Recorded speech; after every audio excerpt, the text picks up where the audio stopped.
On the night of our silver wedding anniversary, I expected flowers, laughter, and maybe a quiet toast to the 25 years Darren and I had shared. Instead, my husband handed me divorce papers. He stood there in front of all our guests, smiling coldly. 25 years is long enough, Darren said in a calm voice that cut deeper than any shout. I want someone young now. You need to be out of the condo by tomorrow. I froze. The room went silent. Champagne glasses hovered midair. My friends stared at me in shock. Darren's mother, Celeste Price, sat quietly at one of the front tables, watching with the faintest satisfied smile. She said nothing, and that silence was worse than laughter. What Darren seemed to have forgotten was that the condo we lived in had been a wedding gift from my parents. My name was the first on the papers. But I stayed calm. I stood up slowly, walked to the microphone, and looked out over the stunned room. Something in me shifted. 25 years of trust cracked in a single moment. I opened my mouth and said something that left Darren speechless. But to understand how we got here, we need to go back a few weeks before that night. The first sign that something was wrong came one quiet October night. It was past 3 a.m. when I woke to the sound of whispers. Our bedroom was dark except for the faint city light slipping through the curtains. I turned my head and saw Darren's silhouette in the hallway, phone pressed to his ear. His voice was urgent but low. "We have to do this right," he said. "She won't suspect a thing." A pause. Then a woman's voice, calm, cool, familiar. "Of course not, son," his mother replied. I froze. What were they planning together? Why now? Our silver anniversary was only weeks away. The floor creaked softly as Darren came back to bed. I shut my eyes and pretended to be asleep. His body felt stiff when he slid under the covers. The next morning, Darren was different, unnaturally affectionate. He kissed my cheek and called me my love, in a tone I hadn't heard in years. He even suggested picking out a fancy restaurant for our anniversary, something he had never done before. "Perfect," he said. "I want everything to be perfect." I raised an eyebrow. Darren hated planning. He usually left everything to me and then criticized the details. But that day, he rushed out with an almost giddy smile. His phone buzzed on the nightstand before he left. I glanced at the screen. A calendar reminder lit up. Call S at 11 a.m. Later, while I was watering the plants, I asked casually, "Who's S?" Darren flinched before answering. "Ah, Sanchez, a colleague from Seattle, consulting him on a work issue." He gave me a thin smile. But I know Darren. I know his every tell. His left eye twitched, a sure sign he was lying. Something inside me turned cold. A few days later, Celeste Price showed up uninvited. She always had that chilly, polite charm that made me feel like an outsider in my own home. In 25 years, she had never called me daughter. "Naomi, dear," she said sweetly, strolling in without waiting for me to invite her. "Are you preparing for the big party?" "Slowly but surely," I said. "Darren wants to celebrate at a restaurant this time." "Very good," she replied brightly, her eyes scanning my living room the way people appraise antiques. "A proper venue shows how important the date is." Then, after some casual small talk, she asked, almost too casually, "And where do you keep the condo papers?" "Just wondering about the future, you know, for the young people." I froze. "They're in the safe," I said slowly. "Why?" "Oh, just curious. You never know what might happen. It's wise to know where things are." Her words felt like icy fingers on my spine. First Darren whispering with her at night. Now she was asking about the title to my home. Something was happening, something ugly. That night, when Darren was in the shower, I tried to log into his laptop. He had always used simple passwords, the date we met, his birthday, his mother's birthday. None worked. For the first time in 25 years, my husband had locked me out. Finally, I tried our wedding date backward, and it opened. My breath caught. His browser history was filled with searches: how to divorce with shared property, spousal rights, and condo ownership, how to keep the house in a divorce, legal tricks for dividing assets. My chest felt tight. My hand shook as I scrolled. He was preparing to leave me and to take what was mine. My phone rang. It was my friend Candace. "Naomi, you won't believe this," she said. "I saw Darren at a jeweler in Tyson's Galleria with a young blonde.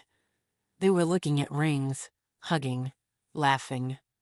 "What did she look like?" I asked softly. "About 30. Blonde. Fancy coat. Pretty, but, plastic." "Are you okay?" Candace whispered. "Yes," I lied. "Everything's fine." But nothing was fine. That evening, Darren came home with roses and fancy chocolates. "For my one and only true love," he said with a smooth smile. I stared at him and forced a calm tone. "We need to talk about our future." He froze for half a second, then turned to the TV. "Let's not ruin the mood, Naomi. After the party, okay?" After the party. That meant the party itself was the trap. I nodded, pretending to agree. But inside, something icy and determined woke up. Darren didn't know it, but I wasn't helpless. I had an ace up my sleeve. The next morning, the home phone rang. Darren had left his cell on the kitchen counter. I didn't answer, but the machine did. "T, it's Mom," Celeste's voice said. "I spoke to Mr. Hayes. Everything can be arranged. Just make sure she doesn't suspect anything until the last moment." Mr. Hayes. Not Sanchez. Not Seattle. A lawyer. My stomach dropped. 25 years. A lifetime together. And now my husband, his mother, and a lawyer were plotting against me like I was a stranger. I tried his phone's passcode, our anniversary, his birthday. Nothing worked. Then I remembered the blonde. Something told me to try March 8th, International Women's Day. The kind of romantic gesture Darren might use for his lover. The phone unlocked, and there it was. "Sierra, my love," Darren had written. "Just a little more patience. After the anniversary, everything will be resolved. The condo will be ours. Ours." My breath came shallow and sharp. He was promising my home, my parents' gift, to another woman. Text scrolled on. "My love, Mom has everything under control. Hayes says if we play this right, she'll only get half. The condo will be mine. D, I'm tired of hiding," Sierra replied. "You promised by New Year's." "We will, I swear," Darren wrote. "After the party, she won't have a choice." I set the phone down, trembling. They were planning my humiliation. They were going to trap me in front of a crowd and force me to sign away what was mine. I needed help, fast. I called my old college friend Aisha Cole, now a respected family lawyer. "Naomi," she said when she picked up. "Long time no talk." "Can we meet today?" I asked, keeping my voice steady. "Of course. 6 p.m. at my office." That evening, I told Aisha everything. The late-night calls, the condo papers, the mistress, the lawyer Hayes. She listened carefully, taking notes.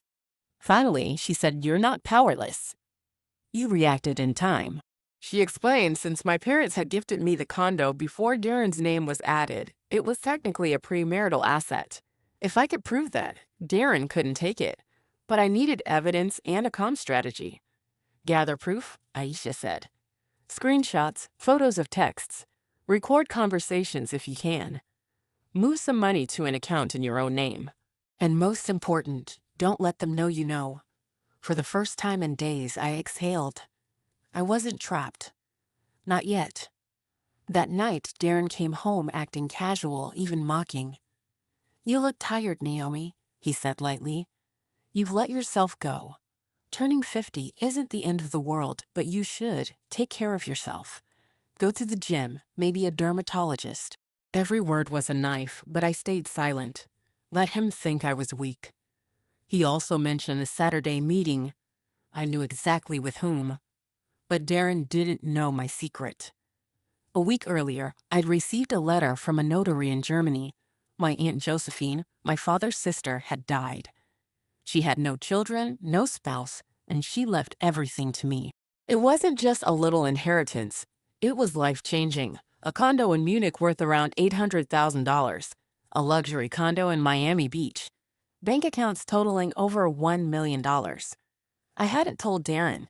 I'd planned to surprise him on our anniversary. Now it was my shield.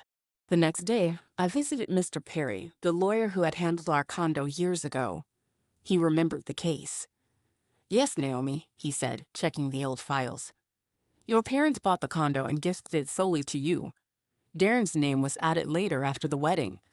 Technically, it's your premarital property." My heart soared. "Can you write me a formal document confirming this?" "Of course. Come back tomorrow." For the first time in weeks, I felt strong. That night, Darren called, overly cheerful. "Naomi, love, I'm planning a big celebration. 100 guests at the Watergate Hotel. Our bosses, friends, everyone. A $45,000 party to destroy me publicly." "Fine," I said calmly. "Whatever you want." Perfect. He thought I was blind. But in truth, I was arming myself. The day before the anniversary, Celeste arrived with a fake sweet smile and a lawyer's card. "Naomi, dear, this is a free consultation with one of the best family attorneys. Just in case, you know." It was Hayes, the same man she and Darren had been scheming with. I smiled coldly. Very thoughtful, Celeste. She had no idea I was already ahead. That night, Darren rehearsed his speech alone in his office. I listened at the door. "Dear friends, I made a mistake 25 years ago. He was planning to humiliate me in front of everyone, to call me dull, to announce our divorce and force me into shock while Hayes shoved papers in my face." I quietly walked away, holding the folder with my own documents, proof of ownership, inheritance papers, bank statements. Let him think he's in control. Tomorrow, the game would change. As I slipped the folder into my elegant purse, my hand stopped shaking for the first time in weeks. I looked at myself in the mirror, older, wiser, stronger than I'd ever felt. Tomorrow, Darren thought he would break me. Tomorrow, Darren thought he would win. Tomorrow, he would learn what happens when you try to betray the wrong woman. And what I did next would leave the entire ballroom speechless. Tomorrow had arrived. I woke up before dawn, the sky still pale gray outside the bedroom window.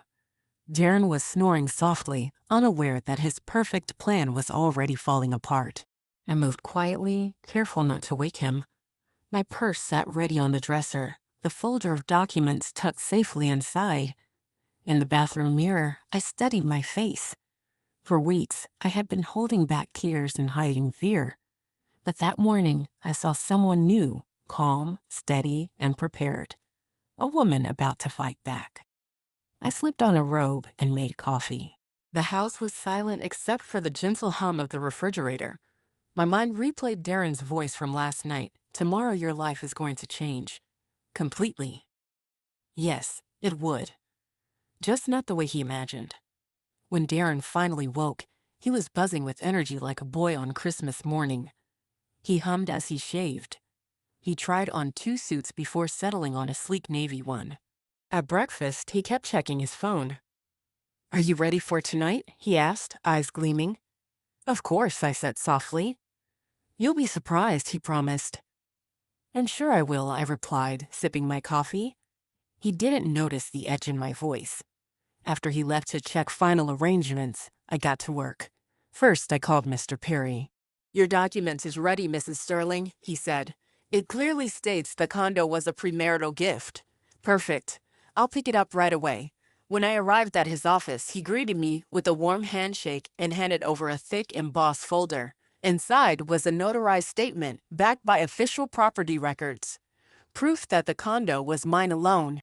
"Keep this safe," Mr. P advised. "It's solid protection." "I will. Thank you truly." Next, I went to the bank to check on my new personal account. Half of our savings was now under my name only. The inheritance transfers from Germany and Miami were also in motion.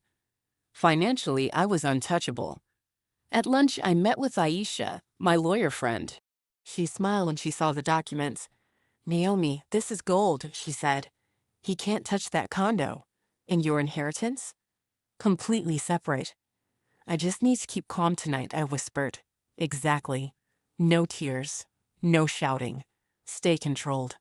That's your power. I can do that, I said, surprising myself with how certain I felt.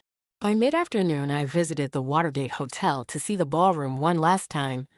The staff were busy setting tables with white roses and gold candles. Chandeliers glimmered above. A small stage and microphone stood ready in the center. "This is beautiful," I told the manager politely. "Your husband spared no expense," she said with a laugh. $45,000. Quite the party. Yes, I said calmly. Quite the party. I made sure I knew where the microphone and speakers were. I imagined the moment Darren would try to crush me and the moment I would answer. As I left, I caught sight of a familiar blonde figure in the hallway. Sierra. She wore a designer dress and was on the phone, voice sugary and smug. "Yes, Dee? It's gorgeous. I can't wait to be introduced. Everyone will know I'm his new assistant," she giggled. "It'll be so romantic." Romantic. Publicly humiliating his wife was romantic. I walked past her silently. She didn't recognize me at first, then glanced up, eyes flicking with cold disdain as if I were some stranger. "Excuse me," I asked smoothly. "Do you know where the manager is?" "No idea," she said shortly, turning back to her call. "Dee, some lady's asking me questions. Okay, love you too." Some lady. I smiled to myself. Tomorrow, this lady would end her little fantasy. Back home, Darren was pacing with a paper in his hand, his speech. When he saw me, he quickly stuffed it into his pocket. "Where were you?" he asked. "Checking the venue," I said lightly. "It's impressive." Good, he said, distracted. "Big night." Then Celeste arrived, practically glowing. She hugged Darren, patted his cheek, and whispered something I couldn't hear. I stayed in the kitchen, pretending to tidy up while watching them. "Son, are you ready?" she said aloud. "Of course, Mom. Everything will be perfect." "Don't worry about Naomi. She won't make a scene." I gripped the counter to keep from laughing. They were so sure of themselves.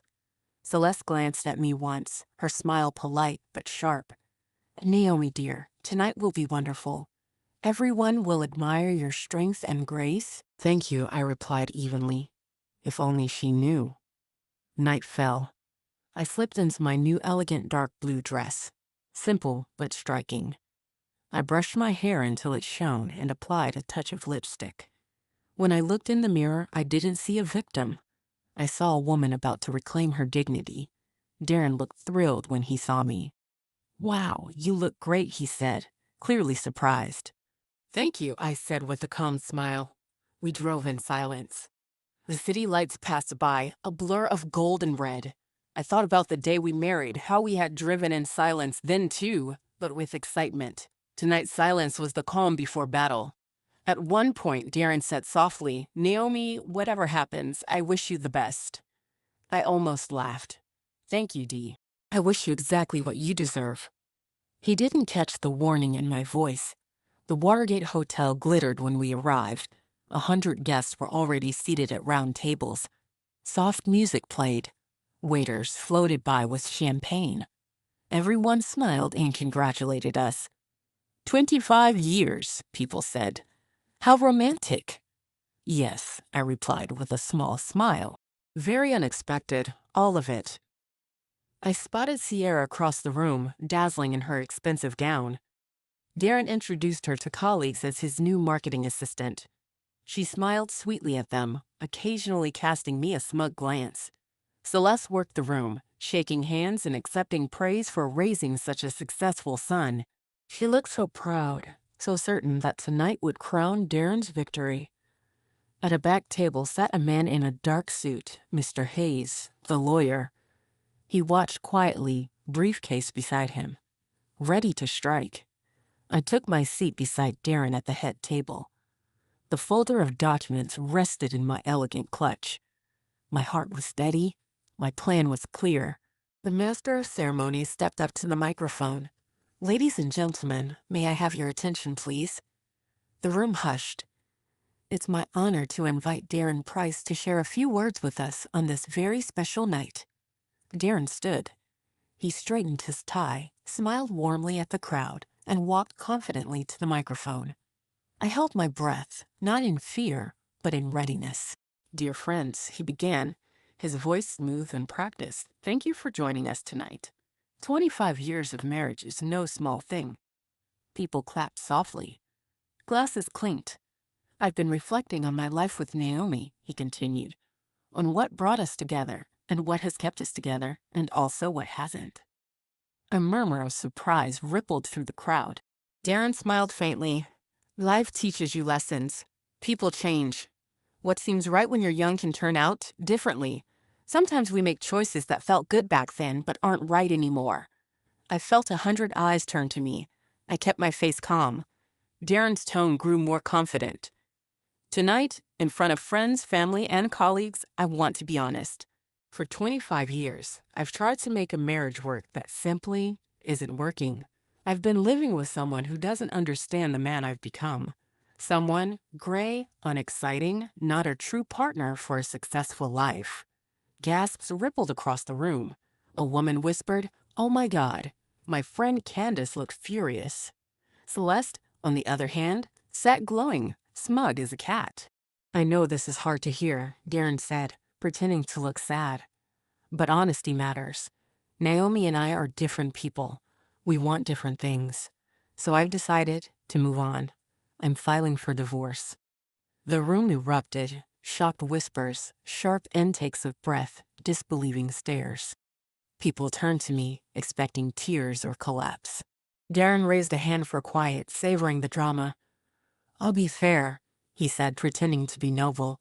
"Naomi will get what the law gives her. But it's time I take the next step in life. It's time for happiness." He glanced at Sierra, who gave a small, proud smile. That was his mistake. I stood. Slowly, calmly, I walked to the microphone. My heels clicked softly on the marble floor. Darren looked startled but tried to hide it. I took the microphone from his hand. "Thank you, Darren," I said softly, almost sweetly, "for being so honest." The room went silent. You could hear someone's bracelet clink as they shifted nervously. "I think it's time for me to be honest too." Darren frowned. This wasn't in his script. I looked out at the guests, friends, colleagues, family. Then I looked at Darren. "I knew about this whole charade weeks ago," I said calmly.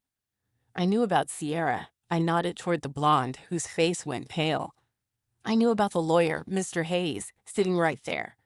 I knew about the plan to humiliate me tonight and pressure me to sign away what's mine." Gasps. Heads turned toward Hayes, who froze. Darren's smile faltered. "Naomi," I held up a hand. "No, Dee. My turn." I reached into my clutch and pulled out my folder. Smoothly, I held up the first document. "Our condo, the one you told everyone I'd be forced to give up? It isn't yours. It was a gift from my parents to me before we were married. Here's the legal proof, signed and notarized. You have no claim." Darren stepped back, stunned. "And by the way," I said, my voice steady, "3 weeks ago I inherited properties worth over $3 million. A condo in Munich. Another in Miami Beach. Bank accounts in my name alone. So tell me, Dee, what exactly were you planning to take from me?" The room exploded in whispers and gasps. Celeste's face drained of color. Sierra looked like she might faint. Hayes, the lawyer, quietly gathered his briefcase and slipped toward the exit like a rat fleeing a sinking ship. I turned back to Darren and spoke into the microphone, clear and unwavering. "You spent $45,000 of our joint savings to humiliate me tonight. Instead, you just humiliated yourself. Take your mistress and your lies somewhere else, but not in my home." The crowd erupted, some angry, some cheering, some shouting in disbelief. The ballroom fell into stunned silence. For a moment, no one moved. You could almost hear the sound of glasses trembling on the tables. Then the whispering began, low at first, then swelling into a wave of shock and anger. Celeste's face turned the color of paper. Her proud smile collapsed into something hard and cold. Sierra froze like a deer caught in headlights. Darren just stood there, microphone forgotten, his mouth opening and closing soundlessly. I stayed calm. My hands didn't shake. My voice didn't waver. "Darren," I said softly, but the microphone carried every word. You plan to destroy me tonight. You and your mother and your lawyer friend. But you forgot who I am. I am not naive. I am not weak. And I am not yours to take advantage of. A gasp rippled through the crowd. Some of our guests started clapping quietly, but most just sat in stunned silence, trying to understand what they were witnessing. Darren finally found his voice. Naomi, wait. You're twisting everything. I tilted my head, calm and deliberate. Am I? Should we ask Mr. Hayes, the lawyer who was going to shove papers in my face after your speech? Oh, but he's already sneaking out the back door. Everyone turned to look. Sure enough, Hayes was halfway to the exit, clutching his briefcase. Someone near the door stepped in front of him. You're not leaving, the man snapped. We heard everything. Hayes stammered. I'm just a lawyer hired for advice. Advice? A woman shouted. To steal her condo? Hayes' face flushed red. He turned, muttered something, and ducked out another side door anyway, abandoning Darren completely. The crowd erupted, a mix of boos, gasps, and furious murmurs. Darren looked desperate now. Naomi, stop. You don't have to do this here. I kept my eyes locked on him. You were happy to do this here. You wanted to humiliate me in front of everyone. Let's finish the show. Gasps of approval rose from several tables. Someone clapped loudly. I continued, voice steady but cutting. For 25 years, I stood beside you. I built a life with you. I trusted you. And you tried to replace me with someone younger, using my money, my home, and my trust. You even borrowed tens of thousands of dollars behind my back to fund your affair. Darren's face twisted. That's not true. It is true, a voice called from the back. Candace, my friend, stood up with her phone raised. I have proof. Screenshots of the jewelry payments, the credit charges, the withdrawals. You told Sierra you mortgaged your future for her. The room turned to Sierra. Her face burned crimson. She took a step forward, voice trembling with rage. Oh, don't look at me like that, she snapped at the guests. Yes, he promised me a condo. Yes, he gave me jewelry, all with her money. He told me she was a boring fool who'd never find out. The crowd gasped. Some people shouted in anger. Darren lunged toward her, hissing, Sierra, stop. No, she shouted, her voice shrill now, cutting through the room. You don't get to silence me now, Dee. You said we'd be living in that condo by New Year's. You said your wife was weak. You lied to me, too. Guests pulled out phones, recording everything. A ripple of, oh my God, swept the room. Celeste rushed to her son, grabbing his arm. Dee, what is this? You promised me this would be clean. What about the loans? What about the lawyer? What about my house? Her voice cracked, raw panic replacing her usual icy calm. Mom, not now, Darren whispered harshly. Celeste's eyes flashed. Not now? I mortgaged my mansion for you, Dee. You told me Hayes had a plan. You told me Naomi would fold. Naomi will fold. The words hung in the air like poison. People began to murmur louder, angry now, disgusted. One of Darren's co-workers, Mr. Michael Boudreau, the CEO of his company, suddenly stood up. His face was tight with fury. Darren Price, he said in a booming voice that carried across the ballroom. I am deeply disappointed. I invited you into my company because I believed you were a man of integrity. But tonight? This is disgraceful. Darren turned pale. Mr. Boudreau, please, this is personal. Personal. The CEO's voice cut like a whip. You made it public. You humiliated your wife, a woman who has been nothing but loyal. You schemed to steal from her. And you dare to say this is personal? After this circus, I cannot have you in my leadership team. We will discuss your future first thing Monday. The room broke into a storm of whispers and a few outright cheers. Darren's head dropped. His jaw tightened in rage and fear. Celeste turned on him, hissing through clenched teeth, You've ruined everything. I took a deep breath, still holding the microphone. Friends, colleagues, family, I said clearly, I'm sorry you had to witness this, but I will not apologize for defending myself. The crowd applauded, first scattered, then louder. I looked at Darren one last time. We're done, Dee. Tomorrow morning, I will file for divorce. You can take your mistress and go wherever you please, but not in my home, not with my money, and not with my dignity." The room erupted with cheers and claps. Some guests even stood. I placed the microphone gently on the table and stepped away. Behind me, chaos began to unfold. "Naomi, wait!" Darren cried, chasing after me, but two of his coworkers stepped in front of him. "She doesn't owe you anything," one of them said sharply. Sierra stormed across the room, eyes blazing. "So that's it, Di? You humiliated her and me all in one night? You've got no condo, no money, and now no job? What was all this for?" "Keep your voice down," Darren hissed. "Why?" "So you can scam someone else," Sierra shouted. "You wasted my time, my energy, everything. I left my ex for you. And now I get nothing?" The crowd laughed bitterly. Someone clapped mockingly. Sierra's anger grew louder. "Tell them, Dee. Tell them about the loans you took with Naomi's name. Tell them about the $20,000 from Chase and the $15,000 from Wells Fargo." Gasps rang out. People pulled out their phones, recording more furiously. Darren lunged toward Sierra, trying to shut her up, but she stepped back. "Don't touch me," she yelled. "You told me I'd be living like a queen. Instead, you're a broke liar." Celeste tried to take control. She stood on a chair and shouted, "Everyone calm down. This is a misunderstanding." But no one listened. Guests yelled back, "A misunderstanding? You plotted against your daughter-in-law. You should be ashamed." Mother and son, both snakes. Celeste's face twisted in rage and humiliation. She climbed down, nearly slipping on her dress. Sierra grabbed her purse, tossing Darren a cold glare.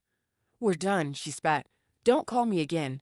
And the money you owe me, forget it. Consider it tuition for my mistake." With that, she stormed out, heels echoing against the marble floor. Phones followed her every step, capturing the exit. Guests swarmed Darren now, shouting questions and insults.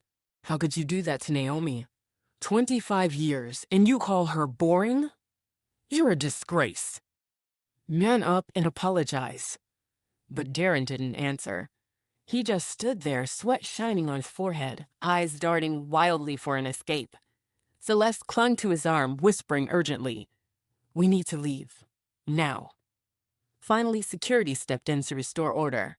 Darren and Celeste slipped out a side door under a storm of boos and muttered curses. The room slowly calmed. People turned to me, some offering hugs, others quiet words of support. "You're amazing," Candace whispered, tears in her eyes. "You didn't just survive," another coworker said. "You won." I smiled faintly, though my heart was still pounding. "I didn't want revenge," I murmured. "I just wanted to keep what's mine." The rest of the evening dissolved. Guests left in small groups, buzzing with shock. Some stopped to squeeze my hand or whisper, "We're proud of you." Mr. Boudreaux came to me personally. "Naomi," he said quietly, "you handled this with more grace than I've seen in years. Don't worry about Darren at work. I'll make sure you're protected." "Thank you," I said simply. He smiled warmly. "In fact, I think it's time we discuss a raise." I almost laughed at the absurdity, my life crumbling and rebuilding in a single night. When the ballroom was nearly empty, I stepped outside. Cool night air hit my face. For the first time in weeks, I felt light. A taxi pulled up. I climbed in, holding my purse tight. The driver glanced at me through the mirror. "Big night." I smiled softly. "Life-changing." He chuckled. "Good or bad?" "Good," I said after a pause. "Better than I expected." But inside the hotel, Darren's nightmare was just beginning. Word of the night's disaster spread fast. Videos were already hitting social media. Silver anniversary gone wrong. Husband exposed. Guests posted clips of my calm speech, of Darren's shocked face, of Sierra shouting about loans. By the time Darren got home, hashtags were already trending.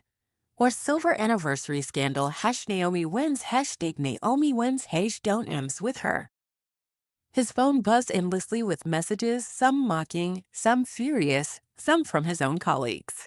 Celeste sat in the dark living room, still in her evening gown, staring blankly at the wall.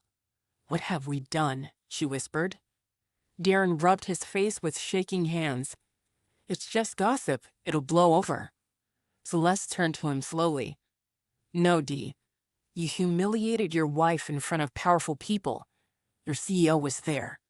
The lawyer ran. Your mistress abandoned you. This won't blow over. He said nothing. Meanwhile, I arrived home to silence and peace. I locked the door, took off my heels, and sank into the couch. For the first time in a long time, I felt free. I pulled out my phone and saw dozens of messages, support from friends, screenshots of the social media storm, strangers cheering me on. One message stood out. Aisha, my lawyer friend. Proud of you. Tomorrow, we start the paperwork. I smiled. Tomorrow, indeed. The next morning, Darren tried to reach me. Calls, texts, emails. I ignored them all. By afternoon, news had spread beyond our circle. Some blogs had already picked up the story, wife turns tables on husband's divorce ambush. My inbox flooded with strangers thanking me for standing up for myself. Darren's work email, meanwhile, was full of cold notices from HR and upper management. That evening, he tried one last time. He came to the condo door, knocking softly. Naomi, please, we need to talk. I opened the door only as far as the security chain allowed. There's nothing to say, I told him quietly. He looked rough, eyes bloodshot, hair uncombed. I'm sorry. I was stupid. Please don't do this. You already did this, I said. I'm just finishing what you started. I closed the door before he could answer. For the first time, Darren looked small. The divorce process began almost immediately. Aisha filed the papers. Mr. Perry's documents about the condo were airtight. My inheritance was secure. My bank accounts were safe. Darren tried to fight at first, claims about joint investment and emotional distress. But he had no proof and no money for a strong lawyer. His refused to represent him after the public disaster. Celeste tried to intervene once, showing up at my door with trembling hands. Naomi, dear, she said softly, a crack in her icy armor. Can we talk? No, I said gently but firmly. It's too late. Her eyes glistened with regret, or maybe fear. Then she left without another word. Weeks turned into months. The scandal refused to die a line. Every time Darren tried to move on, someone would share the viral video again.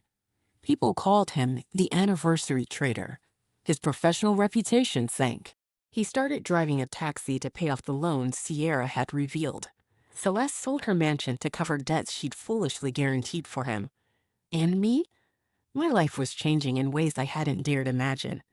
I finalized the inheritance process with the German consulate. The Munich condo became officially mine.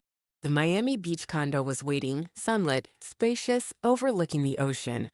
The bank transferred over $1 million to my accounts. For the first time in decades, I was financially free. I kept working for a few more months, partly out of loyalty, partly to transition out gracefully. Mr. Boudreau quietly promoted me and gave me a generous bonus. But one crisp morning, I walked into his office with a smile. Mr. Boudreau, I'm resigning, I said. He blinked. Naomi, are you sure? We need you. I've loved working here, I said honestly, but I've discovered something I want more. What's that? My own life. He stood, shook my hand warmly. Then go live it. And know that we all admire you. I moved to Miami Beach. The first night in my new condo, I stood on the balcony overlooking the ocean. Waves crashed softly below. The air was warm and salty. For the first time in years, I felt calm. I used part of my inheritance to start something I'd always dreamed of, a small publishing house specializing in translating European literature into English. Books had always been my first love, long before Darren. Soon, I hired a tiny but passionate team, young editors, translators, designers, work that felt meaningful. My days filled with sunlight, creativity, and freedom. But every now and then, I would think about that night at the Watergate Hotel, how close I came to losing everything, how easily trust can be betrayed, and how powerful it feels to stand up for yourself. But Darren's story wasn't done unraveling yet. One chilly morning, months after the divorce papers were signed, I got a certified letter, court hearing, division of debts and assets. Darren was trying one last desperate attempt to fight the settlement. I smiled sadly. He hadn't learned. I called Aisha. "He's pushing again," she laughed softly. "Let him try." I hung up the phone with Aisha and felt calm. This last desperate move from Darren didn't scare me anymore. It almost felt sad. After everything, he was still trying to fight a battle he had already lost. A few weeks later, we sat in a quiet courtroom. The judge, a silver-haired woman with sharp glasses and a firm but kind presence, looked over the thick stack of papers Aisha had prepared. Across the aisle, Darren sat slumped beside a young, nervous lawyer I had never seen before. Hez, of course, was nowhere to be found. He had abandoned the sinking ship long ago. Celeste sat behind Darren, smaller than I had ever seen her. She looked 10 years older than the night of the party. The proud matriarch had been replaced by a frightened woman clutching her purse. Aisha sat beside me, calm and confident. "We're ready," she whispered. I nodded. And for the first time in a very long time, I truly felt ready. The judge began. "Mrs. Sterling, Mr. Price, today we will finalize the dissolution of this marriage and decide on property division." She flipped through documents, pausing at the title report Mr. Perry had prepared. "The condo on M Street in Georgetown," she said firmly, "is documented as a premarital gift to Mrs. Sterling. The property is not subject to division." Darren's head dropped. His young lawyer stood up weakly. "Your Honor, my client contributed to the maintenance and—" The judge cut him off gently but firmly. "Maintenance does not equal ownership. There is no record of significant financial investment or renovations. The condo remains Mrs. Sterling's." I felt a wave of relief. It was official. My parents' gift, the home Darren had tried to take, was safe. The judge continued. "The weekend cabin purchased during the marriage will be split equally. The Lexus ES 300 car, also purchased during the marriage, will be split in value. No other shared assets are contested." Then she turned, her tone sharpening. "It is also proven that Mr. Price took out multiple loans during the marriage without his spouse's knowledge. A $20,000 loan from Chase Bank, a $15,000 loan from Wells Fargo, and an $8,000 quick loan." Darren's lawyer jumped up. "These were personal, Your Honor, not for the household." The judge looked unimpressed. "The law is clear. If a debt benefits only the borrower and is hidden from the spouse, it is the borrower's responsibility. Mr. Price will be solely liable for repayment of these debts." I saw Darren's face go pale. $43,000 of hidden debt was now officially his problem alone. The judge's gavel struck once, sharp and final. "The marriage between Darren Price and Naomi Sterling is hereby dissolved. No alimony is awarded. There are no minor children. Mrs. Sterling retains the Georgetown condo and all personal accounts.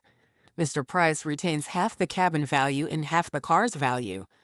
Mr. Price is solely responsible for the outstanding loans." Silence filled the courtroom for a moment. Then it was over. I didn't celebrate. I just breathed deeply, slowly, letting years of fear and betrayal slide off my shoulders. Aisha squeezed my hand. "You're free." I smiled. "Thank you for everything." She grinned. "You did the hard part, Naomi. You stood up for yourself." We walked out together. The cold air outside the courthouse felt like the first breath of a new life. But Darren followed. "Naomi," he called, his voice cracking. I turned. He looked older, smaller, beaten. The expensive suits were gone. He wore an ill-fitting blazer that hung off his shoulders. "Please, just hear me," he said. I stood still. "What is it, Darren?" His eyes filled with tears he didn't seem used to shedding. "I was a fool. I thought I was missing out. I thought money and youth and attention would make me happy. I lost everything because of it. I lost you." He stepped closer, desperate. "Can we at least be friends?" For a moment, I almost felt pity. But then I remembered the sleepless nights, The secret whispers, the plan to humiliate me. No, I said gently but firmly. It's better if we each go our own way. His face crumpled for a second, then went blank. He nodded slowly and turned away, shoulders slumped. That was the last real conversation we ever had. The months that followed were quiet and beautiful. I sold the small weekend cabin and the old Lexus. I used the money to help fund the little publishing house I had started in Miami Beach. My new home was bright and airy, with ocean views that made every morning feel like a fresh start. I filled the rooms with books and art, with life and peace. My company began releasing beautifully translated European novels and memoirs. We weren't huge, but our readers were passionate. For the first time in decades, I was doing something that fed my soul. Young translators would stop by my office and say, "You inspire us, Naomi. You built something from nothing." I would smile and think, no, I just stopped letting someone else take what was mine. One evening, Aisha visited for dinner. We sat on the balcony with cups of tea as the Miami skyline glittered. "You look so peaceful," she said. "I am," I admitted. "For the first time, I'm living life on my own terms." "Do you feel avenged?" she asked softly. I shook my head. No, this wasn't about revenge. It was about respect for myself. She smiled warmly. "That's power, Naomi. Quiet, steady power. News of Darren still reached me sometimes. He lost his job soon after the party. The viral video made it impossible for him to work in corporate leadership again. Employers didn't want the PR nightmare. He tried to start consulting but couldn't get clients. The internet never forgets." Silver Anniversary Trader followed him everywhere. He sold his luxury car, then his watch collection. Celeste had to sell her mansion to cover debts and buy a small apartment on the outskirts of the city. They now lived together, a middle-aged man and his aging mother, counting bills and scraping by. Sometimes I wondered if he regretted everything, or if he just regretted losing. Sierra, the mistress, landed on her feet. 2 months after the scandal, she married a wealthy restaurant owner. Social media showed her smiling in a lavish wedding dress, gold jewelry glittering. The caption read, "Finally found true love. #happy, #new life." I looked at the photos once, then closed them with a shrug. She was no longer part of my story. One quiet morning, nearly a year after the divorce, a letter arrived. The envelope was thin and plain. It was from Darren. "Naomi, I don't know if you'll ever read this, but I want you to know that I understand now. You were the best thing that ever happened to me. I was selfish, greedy, and blind. I don't ask for forgiveness. I know I don't deserve it. I just want you to know that you deserve happiness. Be well." Darren, I read it once. I didn't cry. I didn't smile. I simply filed it away in a drawer. It was part of a life I had left behind. That night, I sat on my balcony again, a cup of coffee warming my hands. The ocean shimmered under the moonlight. Music floated up from the city below, and for the first time in decades, my heart felt light. A few months later, my small publishing house released its first bestseller, a haunting German memoir my team had translated beautifully. Reviews praised our work. Sales soared. Bookstores began calling. One afternoon, my editor Anna walked into my office, beaming. "My mom works at your old company," she said. "She told me everyone there admires you. They say you showed what it means to stand up for yourself." I smiled.